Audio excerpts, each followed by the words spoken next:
Bismillahirrahmanirrahim. Assalamualaikum warahmatullahi wabarakatuh. Alhamdulillahirabbil alamin.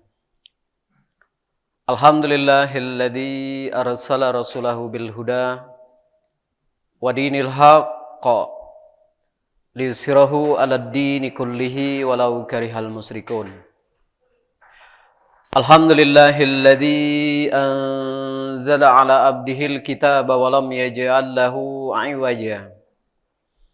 Asyhadu an la ilaha illallah wahdahu la syarika lah wa asyhadu anna Muhammadan abduhu wa rasuluh. Allahumma salli wa sallim wa barik ala Muhammad wa ala alihi wa sahbihi ajma'in. Ya ayyuhalladzina amanu ittaqullaha haqqa tuqatih wa la tamutunna illa wa antum muslimun. Ya arhamar rahimin irhamna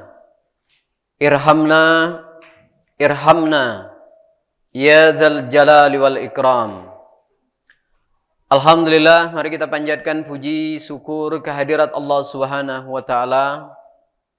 Pada pagi hari ini Allah masih berikan pada kita semua nikmat, limpahan nikmat, curahan nikmat yang selalu Allah limpahkan pada kita semua. Semoga kita bisa memanfaatkan nikmat-nikmat yang telah Allah berikan ini. Semoga dengan nikmat-nikmat ini semakin membuat kita dekat pada Allah. Semoga dengan nikmat-nikmat ini semakin membuat kita pandai bersyukur kepada Allah. Dengan kita bertakwa kepada Allah, melaksanakan segala apa-apa yang telah Allah dan Rasul-Nya perintahkan, dan menjauhi segala apa-apa yang telah Allah dan Rasul-Nya larang. Salawat teriring salam mari kita persembahkan kepada junjungan kita, Nabi Allah Muhammad sallallahu alaihi wasallam. Pada keluarga, kerabat, sahabat, dan sampai pengikut akhir zaman. Semoga kita, keluarga besar kita, keturunan kita, menjadi pengikutnya sampai akhir hayat hidup kita. Semoga Allah kelak ridho kita di dalam surganya. Semoga kita semua yang hadir sehat walafiat. Kalau di antara kita, keluarga kita, orang tua kita, saudara kita ada yang sakit, semoga Allah angkat penyakitnya.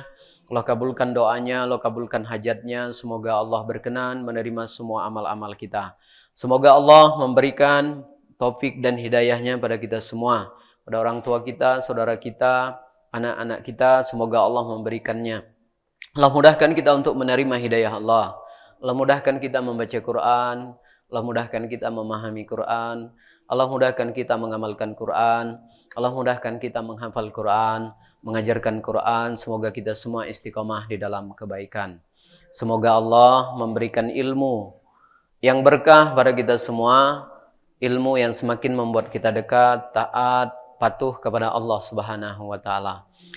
Yang terhormat Pak Haji Ar-Rasyid dan keluarga besar, semoga selalu di dalam keberkahan Allah, selalu dalam bimbingan Allah, semoga dipanjangkan umurnya di dalam kebaikan.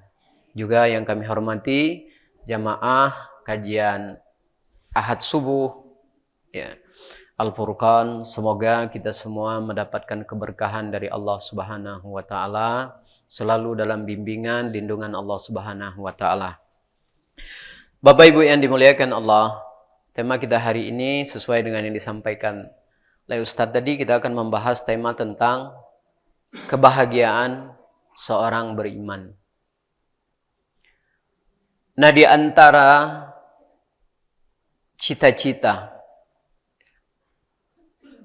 atau harapan kita tuh sebenarnya ingin bahagia.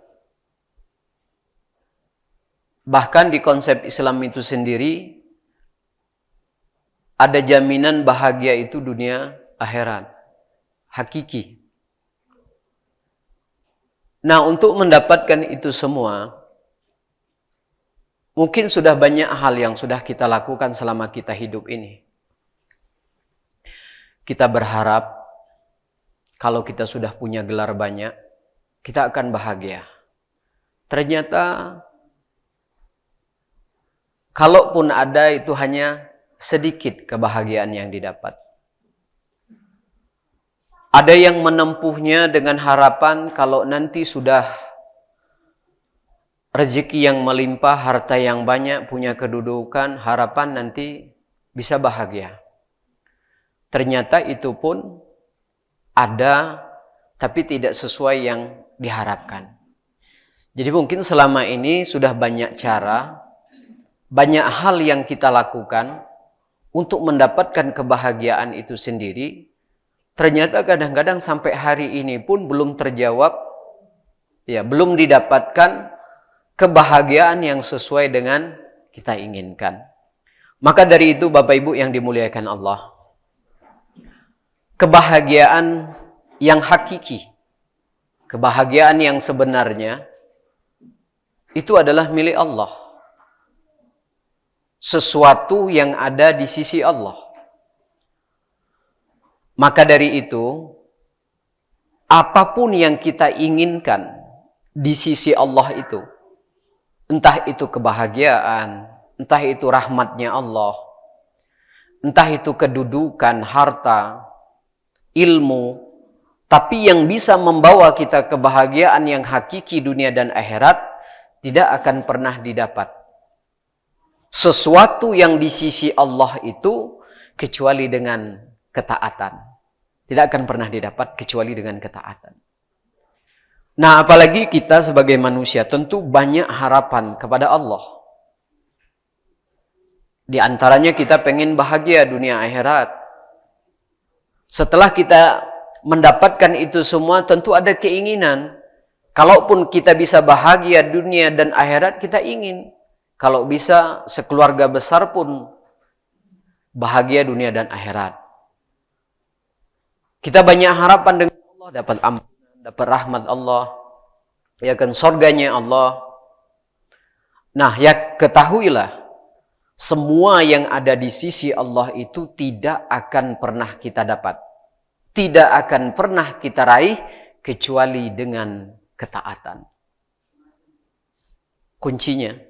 Jadi kalau seandainya kita punya anggota-anggota keluarga, anak, saudara-saudara kita, yang mereka menginginkan sesuatu yang ada di sisi Allah, maka katakan, tidak akan pernah diraih semua itu kecuali dengan ketaatan. Tapi yang dalam bentuk hakiki, yang ilmu yang bisa membawa kita bahagia dunia akhirat, yang keluarga yang bisa membawa kita bahagia dunia akhirat, yang harta yang bisa membawa kita dunia dan akhirat. Nah, jadi tidak akan pernah didapat semua itu kecuali dengan ketaatan. Nah, mari kita awali di antara kebahagiaan yang akan membawa seorang beriman itu, yang bisa menghadirkan kebahagiaan seorang beriman itu, yang hakiki pada saat seorang beriman itu mulai memilah mana yang haram, mana yang halal.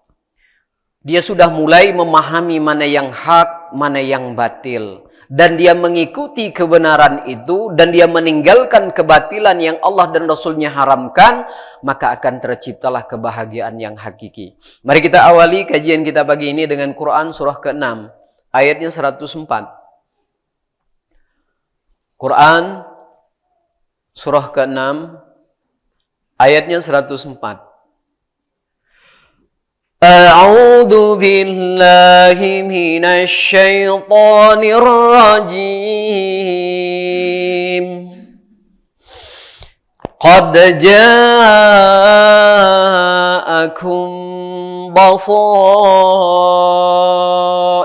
mir rabbikum faman absara falinafsihi وَمَنْ عَمِيَ فَعَلَيْهَا وَمَا أَنَا عَلَيْكُمْ بِحَفِيظٍ. Yang artinya, sungguh bukti-bukti yang nyata telah datang dari Tuhanmu. Barang siapa melihat kebenaran itu, maka manfaatnya bagi dirinya sendiri. Dan barang siapa buta tidak melihat kebenaran itu, maka dialah yang rugi. Dan aku Muhammad bukanlah penjagamu. Ustaz, ada angka. Oh, pakai anu ya. Di apa kita pakai Ada catatan kaki enggak? Enggak ya, yang pakai yang ada Quran enggak? Kita hari ini banyak upload membahas tentang catatan kakinya kita hari ini. Biar lebih lengkap.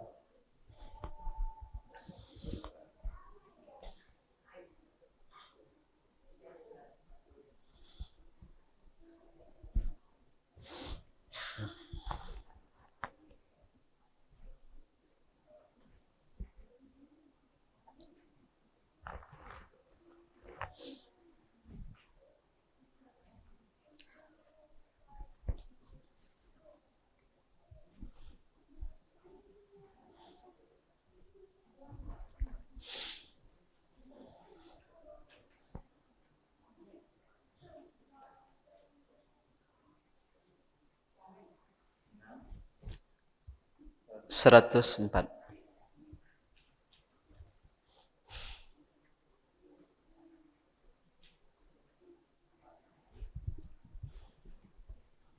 Quran surat Al-An'am surat 6 104.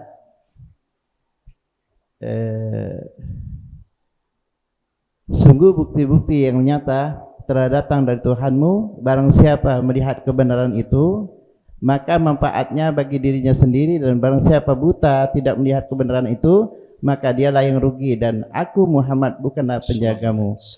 Catatan kaki 321. Barang siapa mengetahui kebenaran dari mengerjakan kebajikan serta memperoleh petunjuk, maka dia telah mencapai puncak kebahagiaan. Masya Allah. Ini konsep kebahagiaan seorang beriman. Maka kebahagiaan itu akan hadir, maka kebahagiaan itu akan tercipta. Nah, di dalam ayat ini sesungguhnya bukti-bukti yang nyata telah datang dari Tuhanmu. Di antaranya diutusnya Nabi Shallallahu Alaihi Wasallam dengan membawa petunjuk kitab Al-Quran.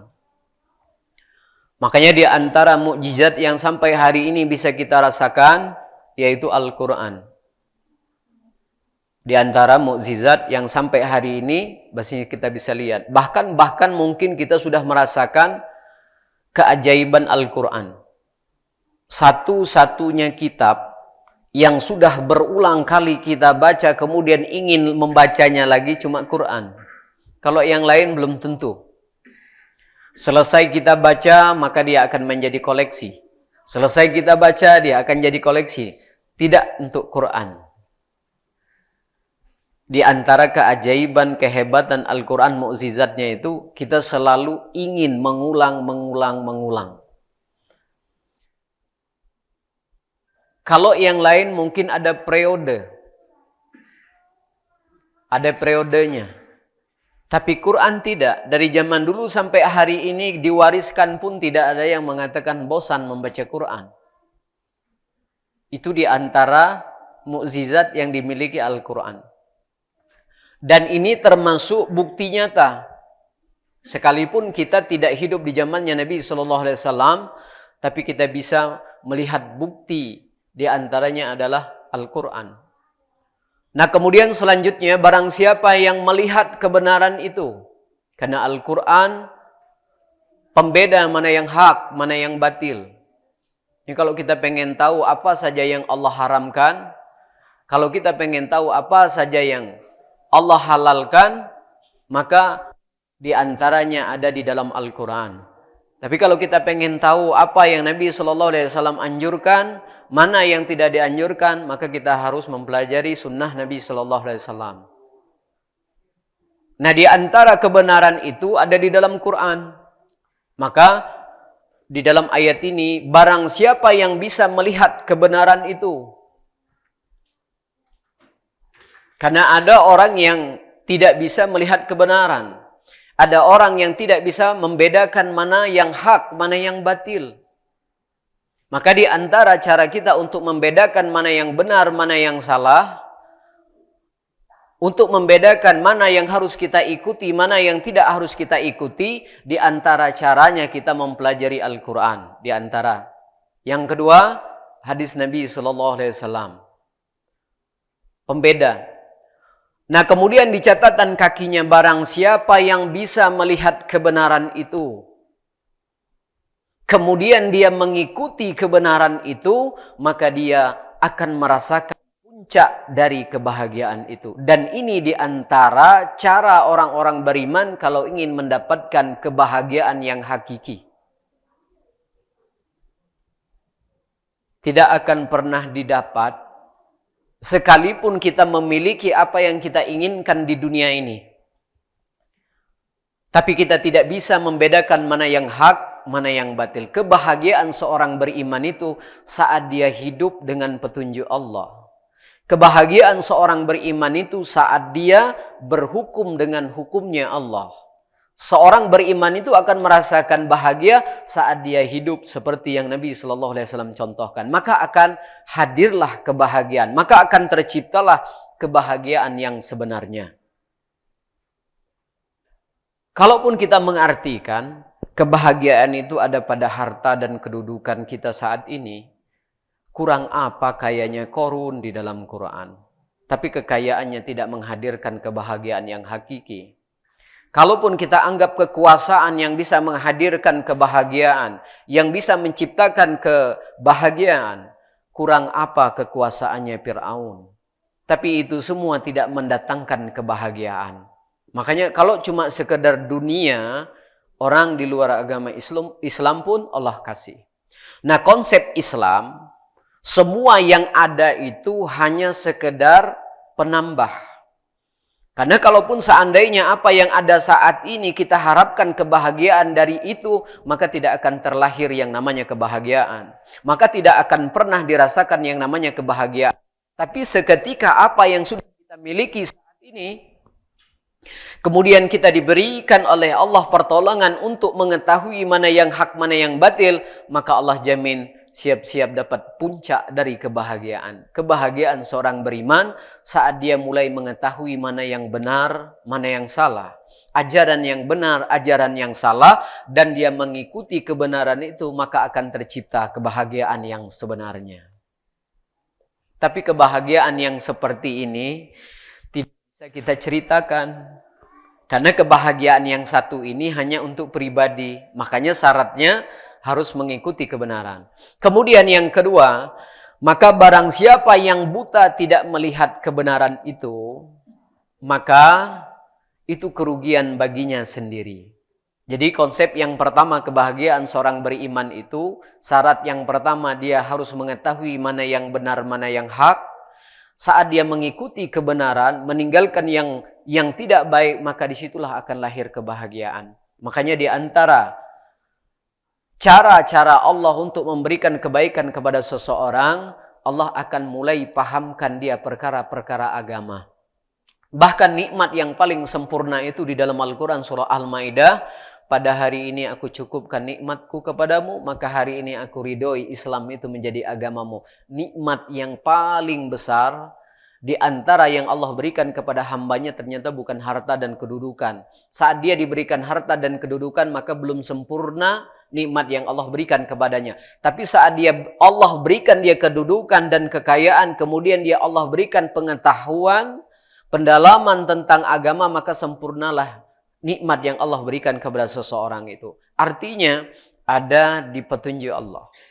Makanya saat orang-orang yang diberikan ini kemampuan, maka dia telah diberikan karunia yang besar. Coba buka Quran surah ke-8. Ayat 29.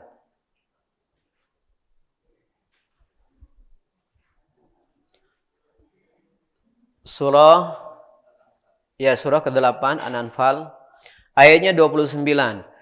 Ya ayyuhalladzina amanu in tattaqullaha yaj'al lakum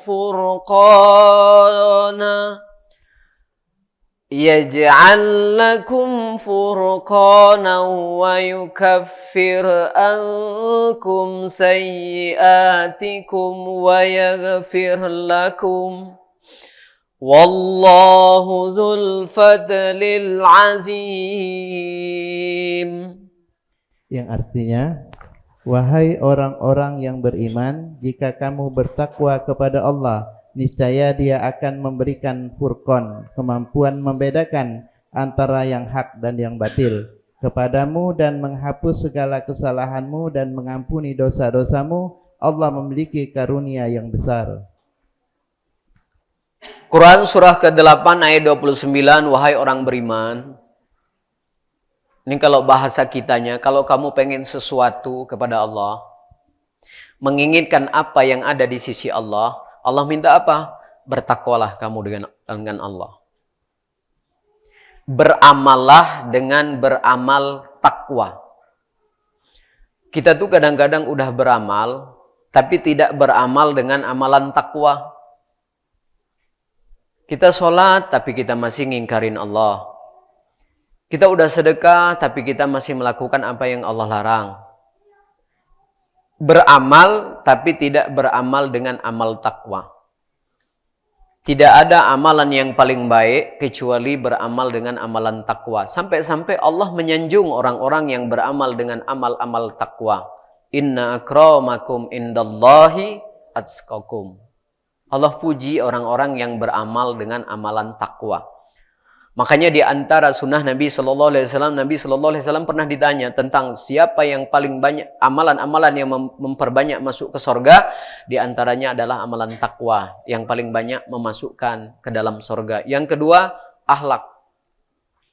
Makanya amalan terbaik itu adalah amal takwa. Maka kita harus belajar beramal dengan amalan takwa. Apa itu? Perintah kerjakan semampunya. Larangan, apapun yang Allah dan Rasulnya larang, maka tinggalkan. Apapun itu. Nah, saat orang-orang yang beriman, dia beramal dengan amalan takwa, apa kata Allah? Niscaya Allah akan berikan kemampuan. Saat orang-orang beriman, dia mulai taat kepada Allah, maka dia akan mendapatkan sesuatu. Makanya seketika kita menginginkan sesuatu apa saja yang di sisi Allah termasuk surga, maka yakinlah tidak akan pernah diraih kecuali dengan ketaatan. Kita menginginkan sesuatu yang ada di sisi Allah yang di dunia ini, maka beramallah dengan amalan takwa. Karena orang-orang yang bertakwa akan mendapatkan sesuatu, di antaranya di dalam ayat ini, niscaya Allah akan berikan furqan. Apa itu? Kemampuan yang membedakan mana yang hak, mana yang batil. Dan ini di antara syarat yang tadi orang-orang beriman akan mendapatkan puncak dari kebahagiaan di saat dia mulai tahu itu salah, itu benar. Tapi seorang beriman kalau dia belum mengetahui yang satu ini, maka tidak akan pernah hadir kebahagiaan itu. Makanya yang suka nyari bahagia itu sebenarnya ibu-ibu. Katanya kebahagiaan itu ada di pantai. Datengin pantai, ternyata tidak ada. Katanya di puncak. Datengin di puncak, ternyata tidak ada. Katanya ada di luar negeri. Datengin luar negeri. Kalau luar negerinya Mekah, Madinah, benar ada di situ. Karena ada jaminan. Barang siapa yang memasuki tanah haram, maka tenanglah dia. Benar ada. Bahkan di antara perjalanan yang kata Nabi Sallallahu Alaihi Wasallam, perjalanan yang menambahkan keimanan, tidak ada kecuali 3 masjid. Maka iman kita itu akan bertambah kalau nyampe 3 masjid itu. Kalau yang lain, masjid-masjid lain tidak akan bertambah. Keimanannya meningkat. Nah, di sini ada furqan dengan syarat beramal dengan amalan takwa. Allah akan berikan kemampuan untuk membedakan mana yang hak, mana yang batil. Bahkan di antara sunnah Nabi Sallallahu Alaihi Wasallam menyebutkan tentang seketika Allah menghendaki kebaikan kepada hamba-hambanya, maka Allah akan pahamkan dia perkara-perkara agama yang ada di dalam Al-Quran di surat Al-Baqarah. Sama, ada di Quran. Nah, untuk paham perkara agama itu tentu di antaranya apa? Senang bermajelis. Tapi tentunya yang majelis-majelis yang memang punya kajian-kajian. Pertama Quran, yang kedua sunnah-sunnah Nabi Sallallahu Alaihi Wasallam. Yang benar-benar saat kita menghadiri kajian itu banyak hal yang kita ketahui. Banyak hal yang salah kita jalani. Itu akan ketahuan saat kita mulai mengkaji Al-Quran dan As-Sunnah. Kemudian selanjutnya, selain Allah akan berikan kemampuan saat orang-orang yang beriman mulai bertakwa. Dan syaratnya dia harus tahu mana yang hak, mana yang batil. Bagaimana mungkin kita bisa bertakwa? Kalau kita hanya mengetahui apa saja yang Allah perintahkan, kita cuma tahu sholat, kita cuma tahu ngaji, tapi tidak pernah tahu apa yang Allah larang. Yang terjadi nanti apa? Mencampur adukkan kebenaran dan kebatilan. Yang terjadi nanti apa? Perintah dikerjakan, larangan dikerjakan juga. Kenapa? Di antara faktornya ketidaktahuan terhadap apa yang dilarang. Misalnya ibu-ibu sholat, tapi mau kena dagu bawahnya kelihatan. Misalnya kan, aurat. Yang salaman dengan ipar, misalnya. Itu faktor-faktor ketidaktahuan. Berwudu dari siku ke tangan. Ayatnya udah dibaca. Padahal di Quran pun, di sunnah pun, yang betul dari tangan ke siku. Itu faktornya. Karena ketidaktahuannya tadi, wudunya dari jari-jari kaki sampai ke mata kaki. Ini berwudunya dari dengkul ke kaki. Kebalik-kebalik tuh. Ya kan? Padahal ayatnya dibaca. Nah, maka di saat kita mulai mengetahui kebenaran itu, dengan petunjuk Allah, Allah akan berikan kemampuan. Dan ini di antara yang Allah berikan kepada siapa? Kepada orang-orang yang beriman, yang taat kepada Allah, yang melaksanakan perintah, menjauhi larangan, perintah. Dan di akhir ayat ini, barang siapa yang diberikan Al-Furqan, kemampuan bisa membedakan mana yang hak dan yang batil, maka Allah sudah berikan karunia yang besar. Masya Allah. Makanya karunia yang besar itu belum tentu harta. Tapi bukan berarti kita harus ninggalin harta, tidak. Bukan harus berhenti nyari harta, karena itu di antara cara untuk meraihnya. Karena di antara untuk hak dan batil itu di antaranya dengan uang bisa. Dengan kedudukan pun bisa. Bukan berarti terus kita meninggalkan dunia, tidak. Justru harus kita raih dunia itu, tapi kita gunakan untuk apa? Bagaimana supaya kita taat kepada Allah. Dan orang yang diberikan satu ini, maka Allah katakan dia telah diberikan karunia yang besar. Bahkan sampai-sampai dalam Quran, orang yang diberikan kemampuan yang seperti ini, apa Allah katakan? Itu lebih baik dari apa yang kalian kumpulkan selama ini. Nilainya. Jadi kalau yang selama ini kita sudah berhasil mencapai apa yang kita inginkan di dunia ini, tapi belum Allah kasih ini, maka itu bukan karunia yang besar. Tapi kalau semua yang kita inginkan dunia sudah kita dapat, kemudian Allah kasih yang satu ini, maka sempurnalah nikmat yang Allah berikan kepada kita. Coba lihat surat 10. Surat 10. Ayat 57. 57, 58.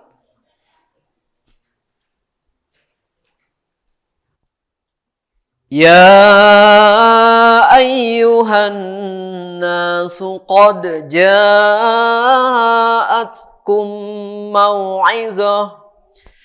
mau'izatum min rabbikum wa shifaa'un lima fis suduri wa hudaw wa rahmatul lil mu'minin.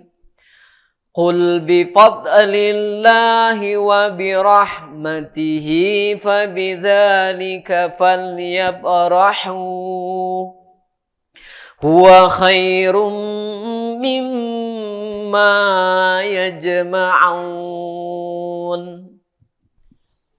Yang artinya, Bismillahirrahmanirrahim, wahai manusia, sungguh telah datang kepadamu pelajaran Al-Quran dari Tuhanmu, penyembuh bagi penyakit yang ada dalam dada dan petunjuk serta rahmat bagi orang yang beriman.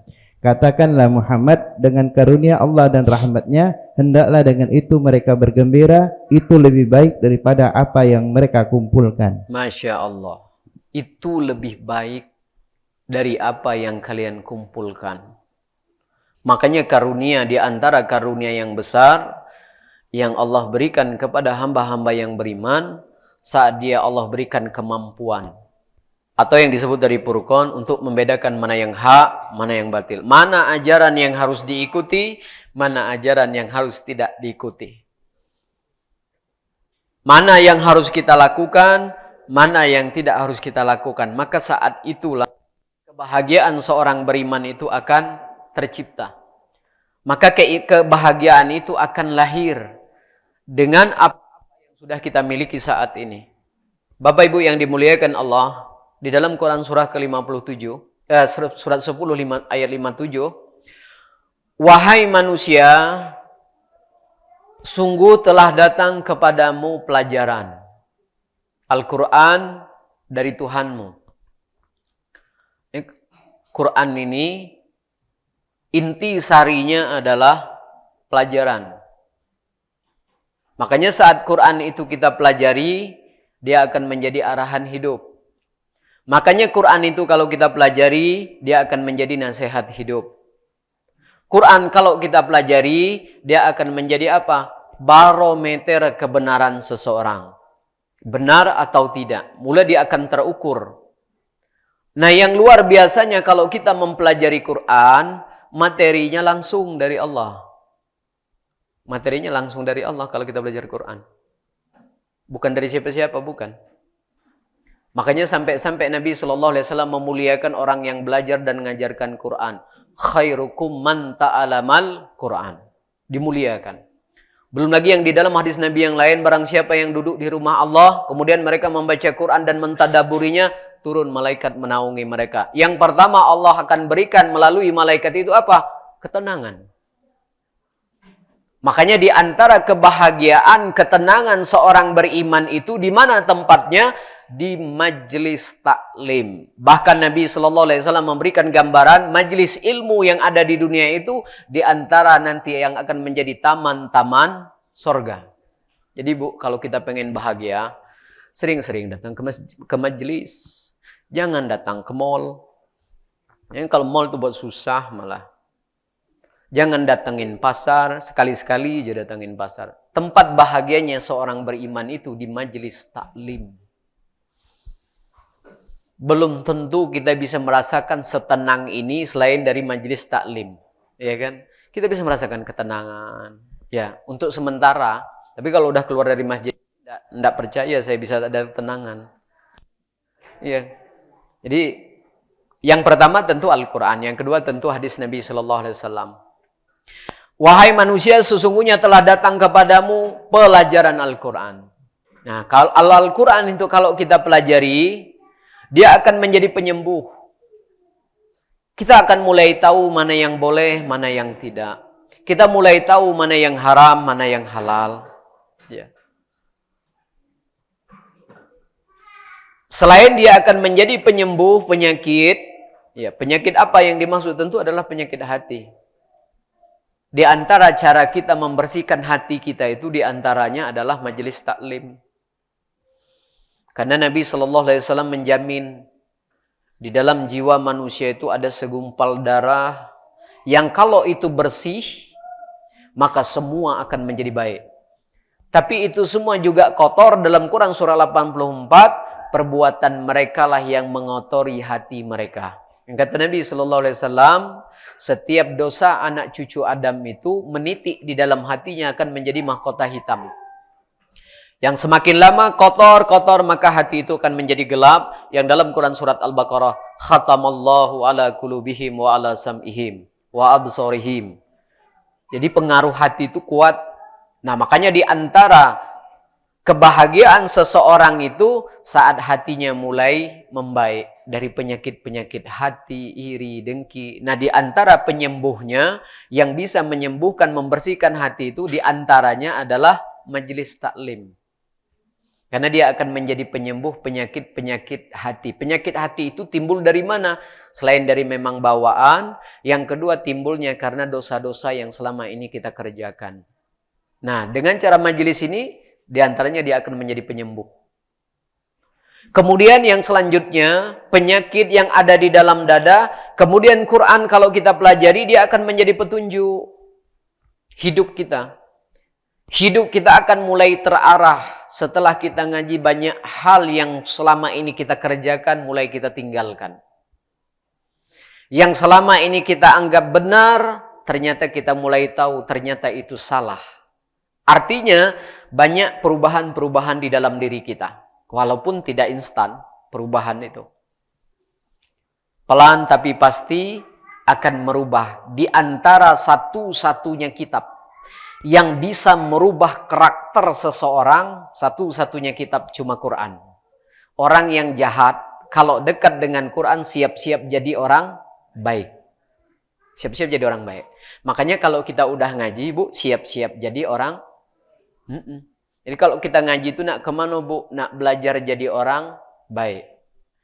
Dan kalau udah ngaji, satu syaratnya harus siap salah. Karena kalau kita ngaji itu pasti banyak salah.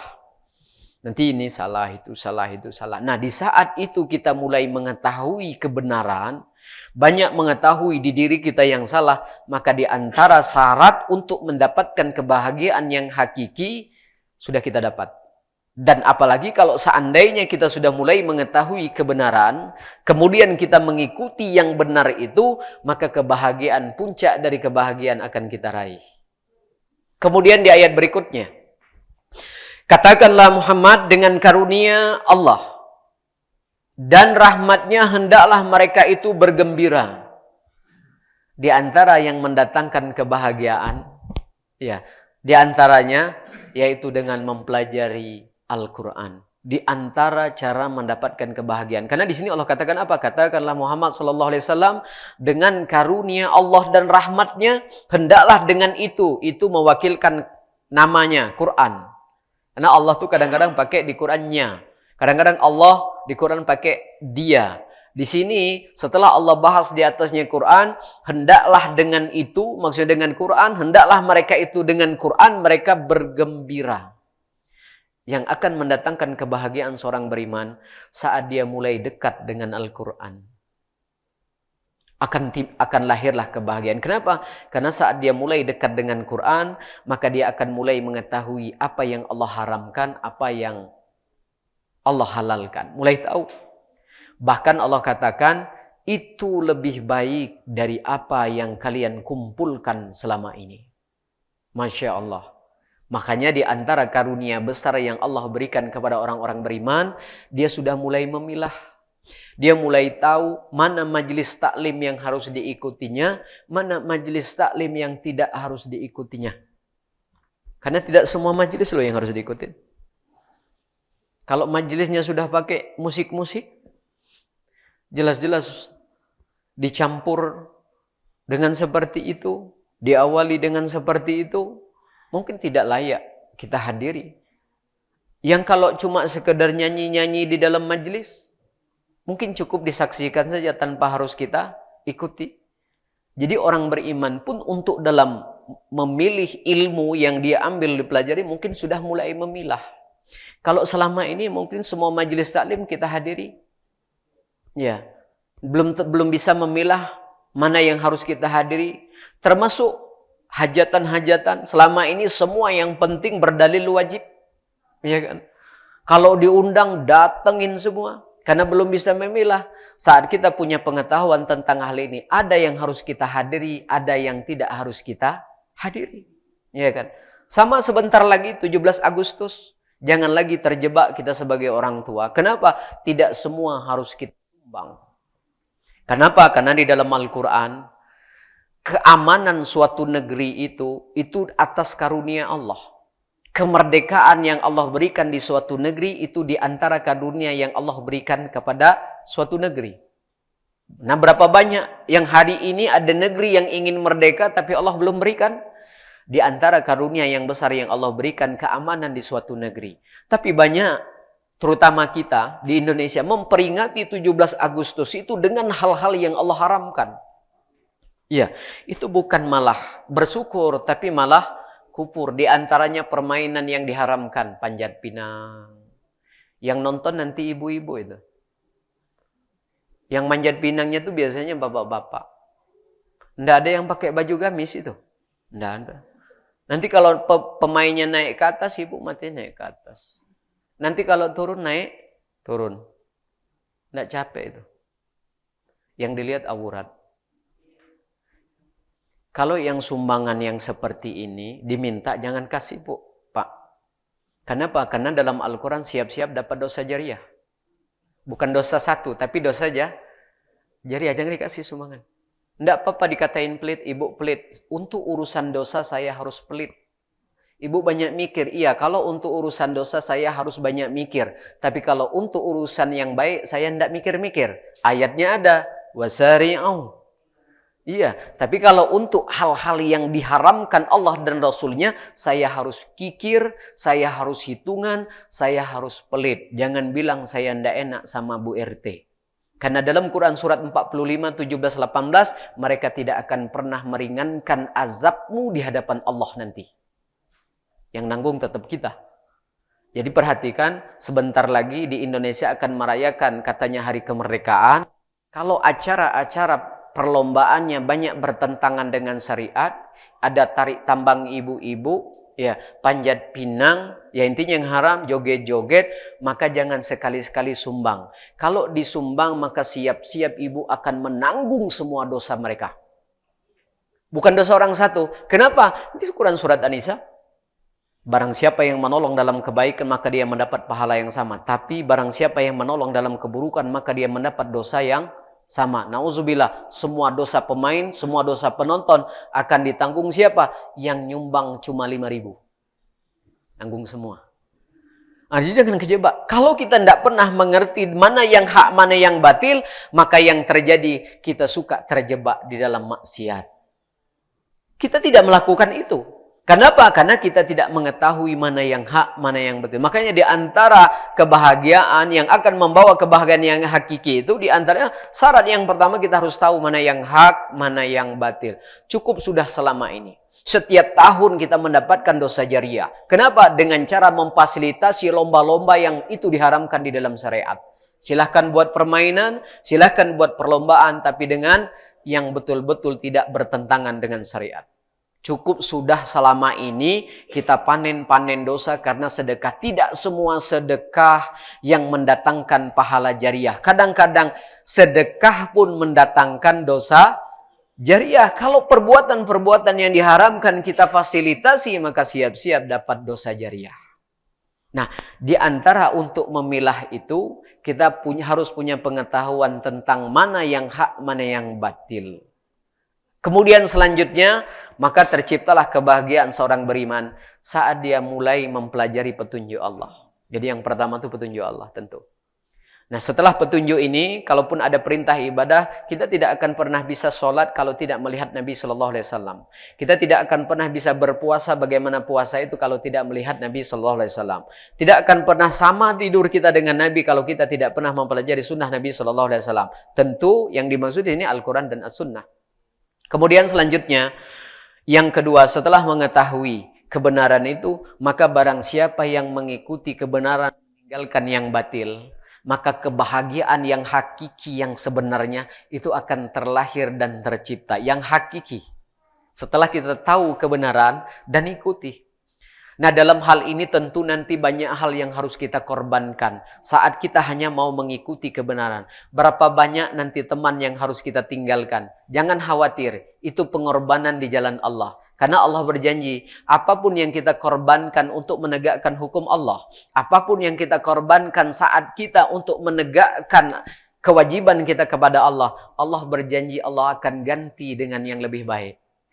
Jadi kalau seandainya nanti kita mulai meninggalkan hal-hal yang tidak dibenarkan, maka yang pertama kita akan mulai kehilangan. Yang pertama kumpulan-kumpulan yang tidak dibenarkan. Ya kan? Kita mulai memilah. Nanti mana hal-hal yang harus, acara yang harus kita hadiri, kita akan menjadi buah bibir orang-orang lain. Maka percayalah, saat itulah kebahagiaan yang sebenarnya yang akan hadir. Kita buka surat 39 Az-Zumar. Ayatnya 17.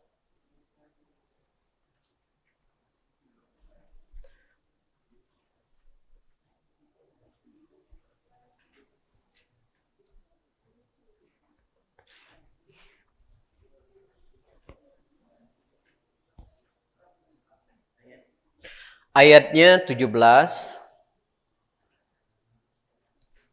18, dua ayat. Walladzina اجتنبوا الطاغوت أن يعبدوها وأنابوا إلى الله وأنابوا إلى الله وأنابوا إلى الله لهو البشرى فبشر عباد الذين يستمعون القول فيتبعون أحسنه أولئك الذين هداهم الله وأولئك هم أولو الألباب. Yang artinya, Bismillahirrahmanirrahim, dan orang-orang yang menjauhi taghut, yaitu tidak menyembahnya dan kembali kepada Allah, mereka pantas mendapat berita gembira, sebab itu sampaikanlah kabar gembira itu kepada hamba-hambaku. Catatan kaki, dan orang-orang yang menjauhi taghut, yaitu tidak menyembahnya.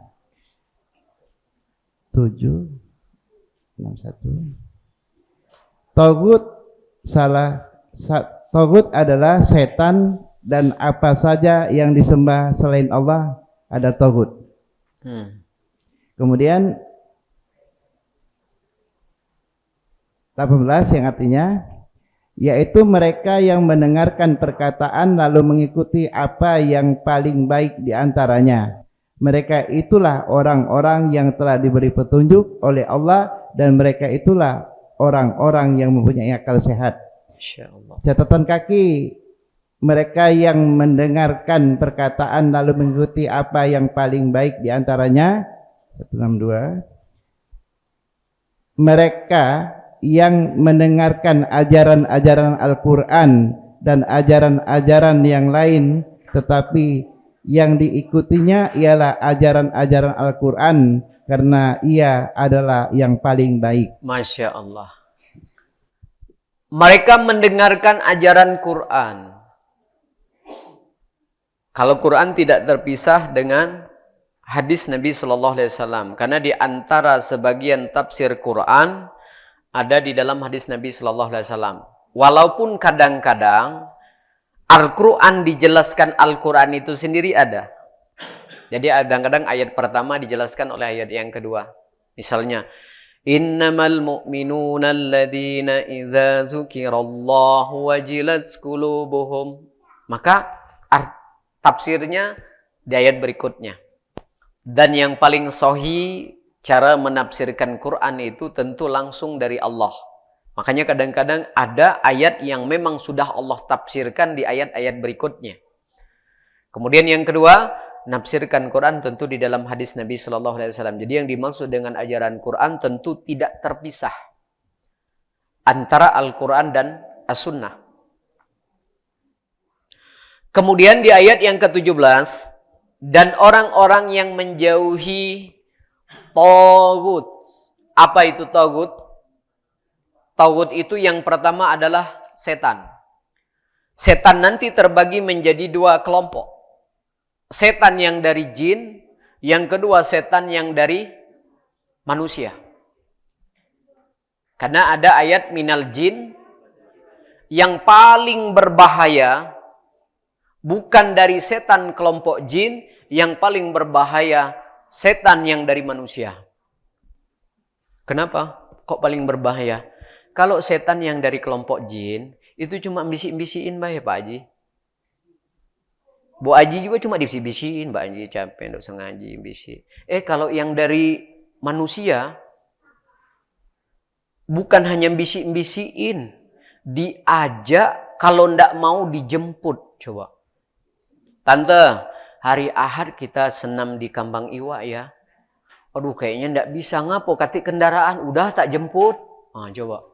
Kalau setan dari kelompok manusia itu dia bukan bisikin, diajak, ndak bisa dijemput. Coba.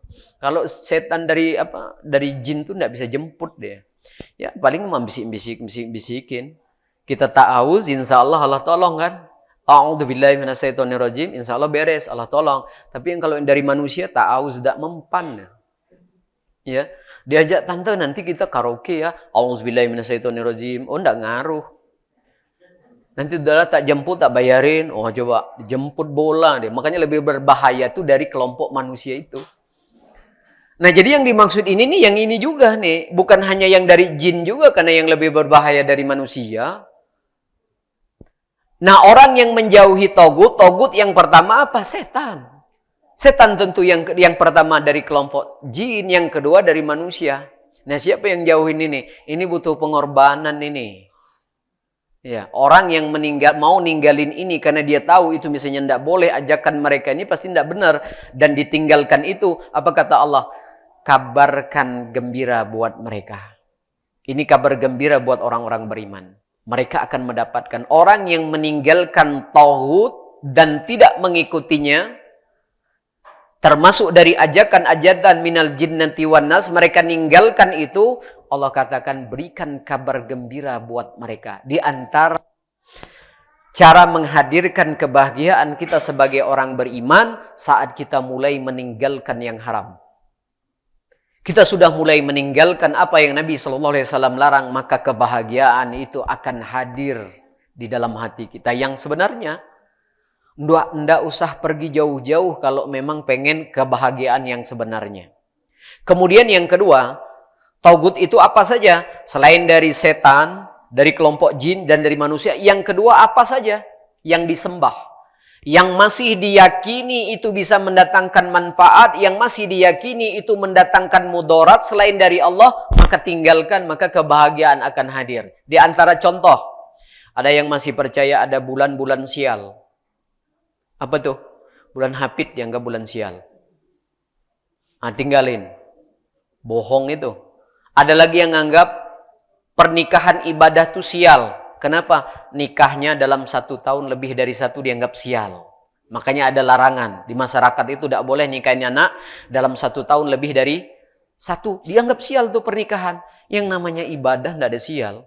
Katanya nanti rezekinya bermasalah. Tidak. Di antara amalan yang membuka pintu rezeki itu diantaranya adalah pernikahan. Makanya buktinya kita sendiri. Banyaknya terangkat ekonomi orang itu setelah menikah. Walaupun ada sebelum menikah itu tidak banyak. Kebanyakan setelah menikah. Bukan malah ya sial.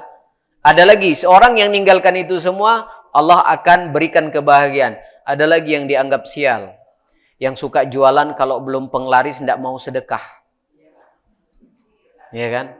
Ada tuh di pasar. Kalau belum laku tidak mau dia. Bapak mending ke sana dulu. Belum penglaris. Harusnya justru belum penglaris itu harus sedekah. Tapi ada yang masih meyakinin itu tidak boleh. Nah, orang yang ninggalin itu semua dan tidak percaya dengan itu semua termasuk taugut, apa kata Allah? Berikan kabar gembira buat mereka. Yang ninggalin itu semua berikan kabar gembira. Kenapa Allah akan berikan kebahagiaan? Ninggalin itu semua. Kenapa? Pasti dia udah kalau ninggalin itu semua pasti ngikutin yang baik. Dan ada kabar gembira. Pantas mereka itu dapat kegembiraan. Pantas orang-orang yang seperti ini dapat kebahagiaan. Dan bila perlu kata Allah sampaikan kabar gembira ini kepada hamba-hambaku. Ini yang pertama. Yang kedua, ayat berikutnya. 14-nya. Siapa hamba-hamba Allah yang kedua yang akan mendapatkan kebahagiaan? Yang kedua setelah ninggalin itu semua. Yang kedua kata Allah, mereka yang mendengar perkataan. Kita ini banyak pendengaran ustadz ini. Ya kan kita dengar ustadz ini. Makanya ibu-ibu tuh kalau kebanyakan ngajinya bukan tambah pinter. Tapi malah tambah bingung. Ngapa kok bisa? Karena kami kemarin ustadz katanya ngaji di sana boleh. Ngaji di sini ngomong enggak boleh. Besok ngaji tempat lain boleh galau. Kan? Kan bingung. Iya kan bingung. Iya kan. Nah, gampang. Ya. Yang enggak bolehin, yang bolehin, yang ngomongin bolehin semua dalam Quran surat Nisa Allah udah tengahin. Jika kamu berbeda pendapat tentang sesuatu, maka kembalikan kepada Al-Quran dan Sunnah. Mana pendapat yang mendekati kepada Al-Quran dan Sunnah, maka pendapat itu yang harus kita, walaupun mengatasnamakan ini majelis taklim. Iya. Mana majelis yang memang mendasari Al-Quran dan Sunnah, itu yang kita ikutin. Kalau enggak, jangan. Nah, di antara orang-orang yang seperti inilah yang Allah katakan dia akan mendapatkan kegembiraan, kebahagiaan yang sebenarnya. Karena ada juga yang seperti itu, yang diperbolehin semua, ya, boleh, enggak apa-apa. Padahal aturan di Islam itu yang halal, yang haram itu udah jelas mana yang udah diharamin. Kalaupun ada tengah-tengah, subhat, sahwat, Nabi berwasiat tinggalkan semua itu. Barang siapa yang meninggalkan yang tengah-tengah ini, maka dia telah menjaga kemurnian agamanya. Kita termasuk berpartisipasi di dalam agama ini, menjaga kemurnian agama. Makanya yang bagus itu yang murni ya Bu ya. Kalau madu, yang bagus yang murni apa yang campur? Yang murni ya. Jadi kalau bisa tuh kita yang murni-murni baiklah. Nggak usah yang campur-campuran. Susu yang bagus kan yang murni. Ya, walaupun kadang-kadang sekali mungkin masih ada yang pengen campuran. Ya kan? Campur apa, campur ini, campur itu. Tapi yang paling bagus tetap yang murni. Iya, yang kita tuh ndak ribet kalau yang udah murni-murni itu ndak ribet. Ya, simple, amalannya gitu tuh apa? Mantap kalau udah murni. Mereka yang mendengarkan perkataan lalu mengikuti apa yang paling baik di antaranya. Maksudnya, mereka ini mendengarkan, ya pengalaman lah Pak, Bu. Kita tuh bukan majelis taklim tuh 1, 2, 3 yang kita ikutin. Ya. Kalau ibu-ibu mah udah usah tanya Pak, ibu-ibu tuh rajanya majelis taklim. Jadi kalau kita bapak-bapak tuh kalah sama ibu-ibu majelis taklimnya. Karena di mana-mana yang dominan itu majelis taklim itu di mana-mana ibu. Jadi saya sebut ibu-ibu tuh selain raja jalanan, juga raja majelis taklim. Kalau di mana-mana itu Pak, ya. Kalaupun ada, tetap skornya yang banyak tuh ibu-ibu majelis taklimnya.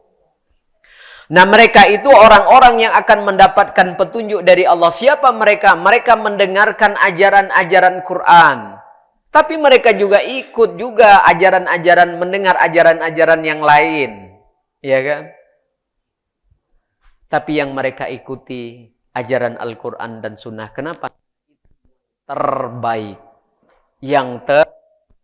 Jadi tidak usah diraguin lagi kalau yang itu ada dalam Al-Quran. Ya. Apalagi kalau udah berkaitan dengan amalan. Di dalam Quran itu ada perintahnya, caranya. Lihat Nabi SAW. Ada perintahnya di Quran, kerjakan. Caranya, lihat Nabi SAW. Karena kalau kita misalnya ngerjakan apa yang di Quran, tidak seperti yang Nabi SAW contohkan, maka nanti jadi salah. Kadang-kadang kita saja ngerjain seperti yang Nabi SAW contohkan saja kadang-kadang masih salah. Apalagi kalau seandainya kita ngerjakan perintah Allah tapi tidak seperti petunjuk. Maka yang terjadi salah. Nah, orang yang seperti ini, kata Allah, berikan kabar gembira. Kenapa? Karena mereka akan mendapatkan kebahagiaan. Dan pasti benar. Contoh gampang saja. Yang paling mudah. Ibu-ibu tadi masuk masjid ini, ada bacaan doanya enggak? Ada ya? Di antaranya, Allahumma ftahli afwa barah. Kita ganti surah Al-Fatihah ya Bu. Masuk masjidnya. Salah apa benar? Tapi ada yang bilang, kan bagus baca Quran. Katanya bilang, kan mereka tuh baca Quran bagus. Kok masuk masjid doanya ganti Al-Fatihah kok salah? Karena itu tidak seperti yang Nabi SAW contohkan. Walaupun baca Quran sebelum masuk masjid itu bagus, tapi bukan itu perintahnya. Dan ini berlaku untuk semua. Setiap ibadah yang kalau sudah ditentukan kadarnya, ya, bacaan kalau ada pilihannya, jangan pilih yang tidak ditentukan. Kenapa? Karena akan berakibat fatal, walaupun menurut kita benar, baik, tapi kata Allah belum tentu benar. Nah, ini pentingnya saat kita melakukan perintah Allah, harus seperti yang Nabi SAW contohkan. Masuk kamar mandi ada doanya? Ada. Ganti Rabbana atina fid dunya hasanah wa fil akhirati hasanah wa qina azabannar. Benar apa salah? Kan salah. Tapi kalau yang masih ngeyel, kan baca Quran mereka tuh. Itu kan doa baik. Iya, tapi tidak dicontohkan. Jadi salah. Jadi kesimpulannya, ikuti yang benar saja. Kalaupun ada yang mengatakan ini benar, ini baik, tapi kalau Nabi tidak nyontohin, mending tidak usah. Walaupun ada yang bilang itu baik.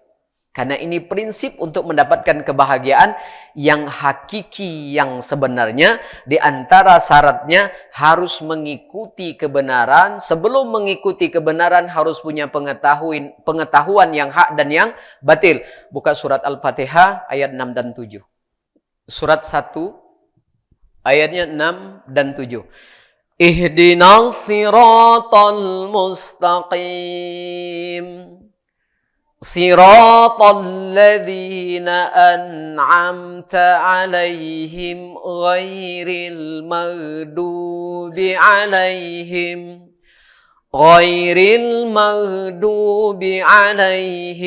waladdallin.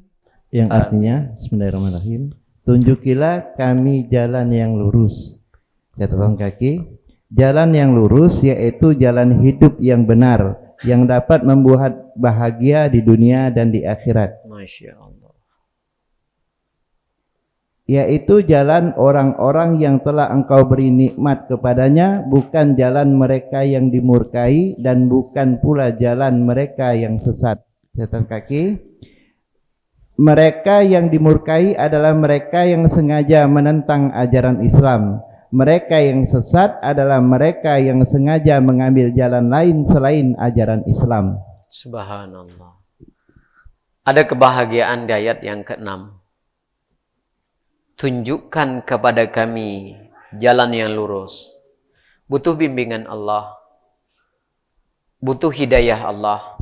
Makanya di saat kita mulai mendapatkan bimbingan, petunjuk Allah, agar bimbingan itu, agar petunjuk itu, agar hidayah itu selalu ditambah, maka ucapkan setiap kita melakukan kebaikan dari Allah, ucapkan kepada Allah, Alhamdulillah. Karena jaminannya barang siapa yang bersyukur dengan rezekinya Allah tambah, bersyukur dengan hidayah yang Allah berikan, Allah akan tambah. Maka setiap apapun aktivitas kebaikan yang kita lakukan, jangan lupa puji Allah. Udah ngaji selesai, Alhamdulillahirabbil alamin. Udah sedekah, puji Allah, Alhamdulillahirabbil alamin. Dengan apa? Karena hidayah yang Allah sudah berikan pada kita. Jadi antara konsep agar petunjuk dan hidayah nikmat itu ditambah. Nah, di dalam ayat ini tunjukkan kami ke jalan yang lurus. Apa jalan yang lurus itu? Jalan yang benar. Makanya tadi barang siapa yang mengikuti kebenaran itu, barang siapa yang bisa melihat dan mengikuti kebenaran itu, maka dia akan mendapatkan kebahagiaan yang hakiki. Karena di sini Allah jawab, tunjukkan kepada kami jalan yang lurus, jalan yang benar, yang siapa orang-orang beriman berada di jalan yang ini, jaminannya dua, bahagia dunia, bahagia akhirat. Ini tentu cita-cita kita semua. Nah, tapi jangan betul saja, tidak bisa. Yang iya, kita harus ada yang kita korbankan. Ibu harus ikhlas loh, setiap ahad tidak boleh lagi nyanyi-nyanyi di organ tinggal, harus ikhlas loh. Harus berhenti loh. Ibu harus ikhlas. Walaupun dipanggil, ibu harus ikhlas, tidak mau, baru betul. Tapi kalau betul, diajak apa yang joget bareng-bareng tuh apa Bu namanya Bu? Mere-mere. Nah, itu harus ikhlas Ibu. Kalau masih enggak betul itu namanya. Iya. Makanya tadi orang yang ngikutin bukan hanya membetulkan, karena ada orang nih membetulkan tapi enggak ngikutin. Syaratnya jangan lupa setelah tahu ikutin. Nah, baru betul. Nah, ini jaminannya Bapak Ibu. Ini konsep kebahagiaan seorang beriman. Karena kita ini orang beriman semua. Jadi kalaupun maaf, kita tuh dapat bahagia dari apa yang kita miliki itu hanya sifatnya sementara, tidak hakiki. Kalaupun ada bahagia itu sedikit. Kita tuh ada bahagia yang dapat harta, iya ada, tapi sedikit, nanti banyak masalah. Iya kan? Kita punya kedudukan, ada kebahagiaan. Kalaupun ada sedikit, Ndak kekal, ndak. Nah, tapi kalau semua itu mendukung kita untuk mendapatkan hak dan yang benar ini tadi, kemudian mendukung kita untuk menjalankan semua itu, maka bahagia yang hakiki akan kita dapat. Maka banyak-banyaklah membaca doa ini, panjatkan pada Allah, selalu selain dari solat 5 waktu kita, itu di antara waktu yang mustajab, perbanyaklah di waktu-waktu mustajab untuk memakai doa ini. Ihdinas siratal mustaqim. Ya kan? Ini doa, kalau yang kata Syekh Fauzan itu, ini doa minta hidayah. Karena petunjuk yang dimaksud di sini adalah hidayah. Jadi saat kita minta ihdinas siratal mustaqim, maka kita sudah minta, ya Allah berikan aku hidayah. Kemudian di ayat yang ke-7, yaitu jalan orang-orang yang telah engkau beri nikmat. Di dalam Al-Quran di surat An-Nisa, ada orang-orang yang wafat langsung dapat nikmat. Di antaranya Nabi, orang mati syahid, cinta kebenaran. Orang-orang yang wafat langsung dapat nikmat. Dan orang-orang yang bertakwa di surat An-Nisa. Nah, kita tuh minta orang-orang yang seperti itu. Jadi wafat langsung dapat nikmat. Di Quran surat An-Nisa. Bukan jalan orang-orang yang dimurkai. Ini diantaranya orang-orang Yahudi. Di surat Al-Jumu'ah. Jadi orang-orang itu orang-orang yang dimurkai Allah karena ilmunya. Kenapa mereka dilaknat? Orang-orang yang dimurkai karena hafalannya. Hati-hati Bu ya, kalau kita punya anak hafiz Quran. Jangan terlalu pede. Kalau mereka tidak ngamalkan, maka mereka termasuk kelompok Yahudi. Dan kita juga hati-hati Pak ya, ilmu kita yang banyak hafal hadis, hafal Quran, hafal fikih ini, kapan kita tidak amalkan, siap-siap masuk kelompok Yahudi. Orang yang dimurkai karena pengetahuan dan hafalannya. Kenapa? Karena dia tidak mengamalkan apa yang dia hafal, apa yang dia tidak, yang dia hafal, yang dia tertanam di dalam hatinya, tapi dia tidak amalkan. Maka terkelompoklah pada orang-orang Yahudi. Yahudi itu di dalam Quran surat 67, dia hafal. Kalau kita sekarang tuh hafal Quran. Ya, tapi kalau tidak diamalkan, di antara murkanya Allah kepada orang-orang yang punya pengetahuan tapi tidak diamalkan. Nasrani, orang-orang yang sesat, kenapa? Kalau zaman sekarang itu orang yang senang beramal, senang melakukan amal-amaliyah kebaikan, tapi tidak didasari petunjuk, tidak ngikuti Nabi SAW, senang beramal. Bahkan suka mengada-adakan sesuatu, maka itu termasuk di kelompok ini. Kalau zaman kita sekarang, hafal Quran, hafal fikih tapi tidak diamalkan. Termasuk kelompok orang-orang yang dimurkai. Di Islam sekarang banyak yang senang beramal, senang melakukan kebaikan tapi tanpa didasari ilmu, tidak mengikuti Nabi SAW, maka dikategorikan orang yang sesat. Sesat itu maksudnya salah. Nah, kita minta hindarkan. Kita harus menjadi orang-orang yang di tengah di antara kelompok besar dua ini. Siapa itu? Orang-orang yang berilmu, mengamalkannya, yang beramal dengan ilmu dan ngikutin apa yang seperti yang Nabi SAW contohkan. Nah, orang yang seperti inilah yang dimaksud di ayat yang ke-6 tadi, orang yang berada di jalan yang lurus, benar, dan mereka akan merasakan puncak kebahagiaan di dunia, dan di akhirat mereka akan mendapatkan kebahagiaan yang hakiki. Maka kesimpulan di antara konsep kebahagiaan seorang beriman, ayat terakhir surat 49 ayat 7 dan 8. Langsung artinya biar Ustaz.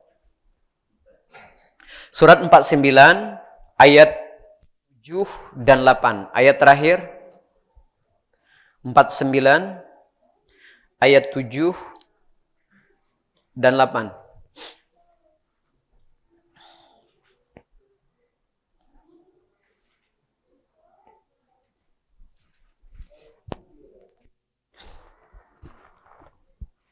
Quran surat Al-Hujurat surat 49 ayat 7 dan 8 yang artinya Bismillahirrahmanirrahim.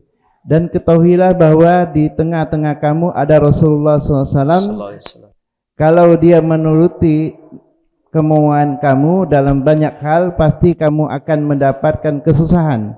Tetapi Allah menjadikan kamu cinta kepada keimanan dan menjadikan iman itu indah dalam hatimu, serta menjadikan kamu benci kepada kekafiran, kefasikan dan kedurhakaan. Mereka itulah orang-orang yang mengikuti jalan yang lurus. Masya Allah.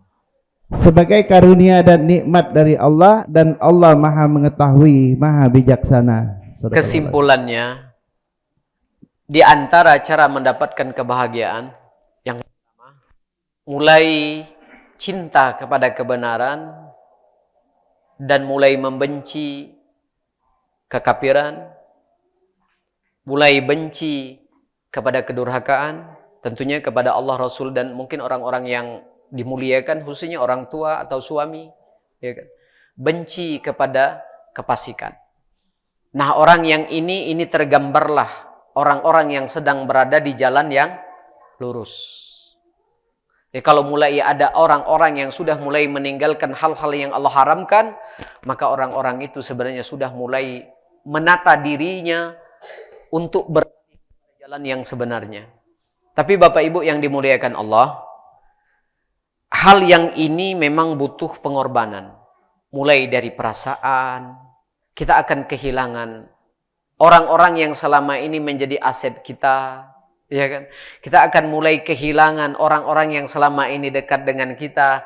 Tapi yakinlah, Allah akan ganti teman yang lama itu dengan teman-teman yang memang searah dengan kita. Janji kok. Bahkan teman yang seperti ini bukan hanya di dunia, sampai ke akhirat. Karena orang-orang yang bertakwa itu nanti akan tolong menolong sampai ke akhirat. Ya, makanya usahakan Pak Bu, ya, kalau kita majelis taklim itu jangan sampai tidak kenal sama kawan sebelah. Nanti kalau di akhirat masuk surga, manolah tante yang baju biru waktu di Al-Furqan itu. Kan susah nyarinya. Coba kalau kita kenal nama, oh iya tante itu namanya Yos misalnya. Oh kan enak. Kan langsung kenal. Karena teman yang seperti ini tuh sampai akhirat loh Pak. Tapi kalau yang teman duniawi itu justru bermusuh-musuhan. Nah, di antaranya konsep seorang beriman untuk meraih kebahagiaan di pertengahan ayat ini, tetapi Allah menjadikan kamu cinta kepada keimanan. Allah yang menjadikan itu semua, maka sesuatu yang ada di sisi Allah, cinta kepada kebenaran pun harus kita minta dengan cara ihdinas siratal mustaqim. Ihdinas siratal mustaqim. Dan menjadikan iman itu indah. Tidak akan terasa indah iman itu seketika iman itu masih bercampur antara hak dan batil. Maka sering di kehidupan kita sering digambarkan antara yang hak dan yang batil itu tidak akan pernah bersatu seperti air dan minyak. Ayatnya wakul ja'al haqqa wa jahaqal batil. Tidak akan pernah bisa bercampur. Termasuk teman pun yang baik dengan yang tidak baik tidak akan pernah cocok, tidak akan pernah seide, tidak akan pernah akor. Dia akan tereliminasi dengan sendirinya. Saat kita mulai membaik, kemudian ada teman-teman yang tidak baik, maka dia akan merasakan ketidakcocokan. Maka bersyukurlah. Kemudian kita mulai cocok dengan Quran, mulai cocok dengan cara hidup Nabi SAW. Itu tanda-tanda Allah akan memberikan kebahagiaan dunia dan akhirat. Bapak Ibu yang dimuliakan Allah, dalam pertemuan ini mungkin ini yang bisa kami sampaikan. Mudah-mudahan ini bermanfaat. Harapan kita semoga Allah meridhoinya sehingga pengetahuan kita, wawasan kita ini bermanfaat.